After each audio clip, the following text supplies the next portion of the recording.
మేము ఎంత పెద్ద తప్పు చేసామో మూడో రోజు పచ్చడి మూత తీసి చూస్తేనే కానీ మాకు అర్థం కాలేదండి. ఏంటక్క పెద్ద తప్పు ఏమైంది ఏంటి అని అడుగుతారా? ఏమీ లేదండి. ఇదిగోండి ఇప్పుడు మీరు చూపిస్తున్నాను కదా, ఇలా సాల్ట్ కారం ఇవన్నీ పచ్చట్లో వేసేవన్నీ వేరువేరుగాని ముక్కల్లో వేసామండి. ఆ వేసాము, దానికి తగ్గట్టు ఆయిల్ కూడా సరిపాటుగా వేయలేదండి.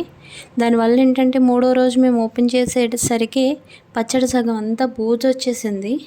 అసలు ఏం చేయాలో తెలియక నెత్తి మీద చేతులు పెట్టుకొని, ఏమైనా తక్కువ ఖర్చు ఉందా?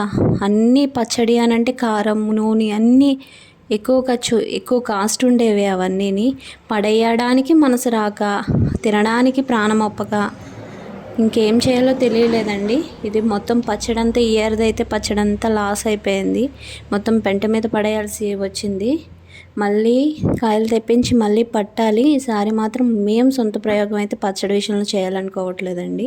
ఎవరైనా బాగా ఆనుమోను తెలిసిన వాళ్ళని తీసుకొచ్చుకొని పచ్చడి పట్టించుకోవాలని అయితే మేము డిసైడ్ అయిపోయాము. ఎందుకనంటే అది సంవత్సరం అంతా ఉండేది కదండి, తెలిస్తేనే చెయ్యాలి. ఇష్టం వచ్చినట్లు చేయకూడదు.